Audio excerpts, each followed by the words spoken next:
Le monde entier a été fasciné par un Francis Ngannou, qui a mis Tyson Fury sur le tapis au 3e round après un crochet du gauche. Francis Ngannou est devenu aujourd'hui une source de motivation pour plusieurs personnes par son histoire dotée de persévérance, volonté, d'endurance, courage, bravoure. Son histoire est motivante. Si aujourd'hui, Francis réside dans une somptueuse villa à Las Vegas, roule dans des magnifiques voitures, s'offre des meilleures conditions d'entraînement, c'est parce qu'il n'a jamais cessé de croire en son rêve et à surmonter les épreuves pour pouvoir le réaliser. Son histoire est loin d'être la success story que tout le monde connaît.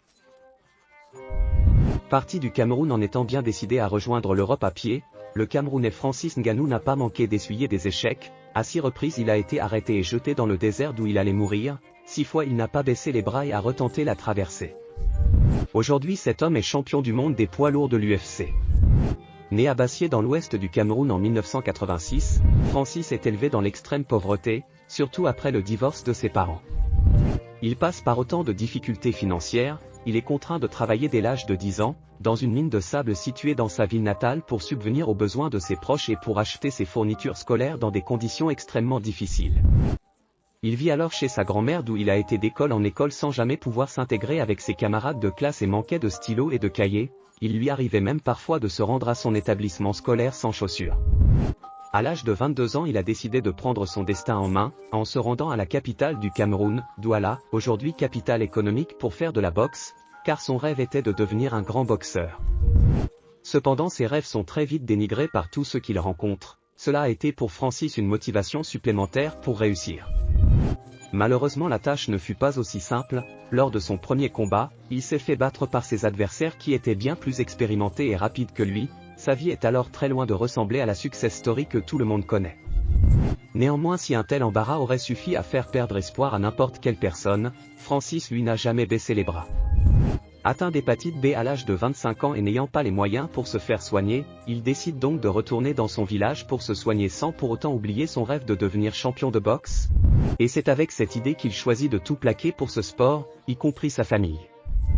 Il a donc décidé de quitter le Cameroun, bien que personne ne le soutenait et ne reculant devant rien, il se rend au Nigeria, ce qui est assez facile, car les deux pays sont limitrophes. De là il se dirige ensuite vers l'Algérie, d'où il fait face aux forces de l'ordre qui lui prend le peu d'argent qu'il avait.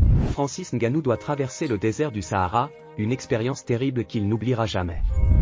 Le désert du Sahara est le plus terrible désert du monde, il s'étend sur 5000 km d'ouest en est, et couvre plus de 8,5 millions de kilomètres carrés soit près de 30% de la surface du continent africain.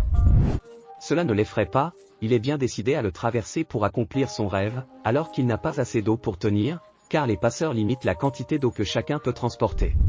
Francis se voit un jour obligé de boire de la seule source d'eau disponible sale et contenant des animaux morts. Il réussit à arriver au Maroc, d'où il passe son temps caché par crainte de se faire repérer par la police. Pour se nourrir, il n'avait qu'à attendre la tombée de la nuit pour chercher à manger dans les ordures. Francis Ngannou est arrêté par la police à 6 reprises et renvoyé dans le désert. Sans baisser les bras il retente à nouveau sa chance, la 7e fois sera la bonne. La détermination, le courage et la résilience de Francis lui permettent enfin de se rendre en Espagne à l'âge de 26 ans, parmi un flot de migrants. Dès son arrivée en Europe, il s'est fait arrêter et a débuté par un séjour de 2 mois en prison. Après sa libération Francis Ngannou s'est rendu en France en 2013, avec quelques difficultés, mais visait plutôt l'Allemagne ou le Royaume-Uni. Seul et sans argent, il se retrouve à vivre comme un sans-abri dans les rues de Paris. Après plusieurs mois, il fait la rencontre de Karté Yambou, directeur fondateur de l'association La Corba. Francis est recueilli et nourri par l'association et peut enfin commencer à chercher une salle de boxe, et atterrit dans une salle de l'Est parisienne où il fait la connaissance de Didier Carmon, qui a repéré tout le potentiel du Camerounais, l'encourage à se lancer en MMA, mais lui ne jure que par la boxe anglaise. Quelques mois plus tard, Francis Ngannou finit néanmoins par s'y essayer, il débarque alors dans une salle d'arts martiaux parisienne d'où il impressionne très vite par son physique, sa taille de 1,93 m et son poids de 120 kg, à tel point que le directeur accepte de lui ouvrir les portes de la salle gratuitement. Francis Ngannou fait ses premiers pas en Europe en 2013, en dominant tous ses adversaires dans la catégorie poids lourd. Francis commence donc à toucher son salaire qui va augmenter de plus en plus avec les victoires qu'il enchaîne.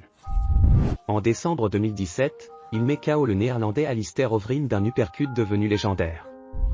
Quelques semaines plus tard, l'UFC lui offre donc un combat pour le titre de champion du monde des poids lourds. face à l'américain Step Miocic, rempli de confiance et d'espoir, il s'est pourtant incliné par décision unanime. 6 mois plus tard, Francis Ngannou s'incline encore par décision unanime face à Derrick Lewis, ce qui va apporter beaucoup de critiques à son envergure, mais pas à cause de son combat, mais plutôt de sa supposée arrogance selon son entraîneur.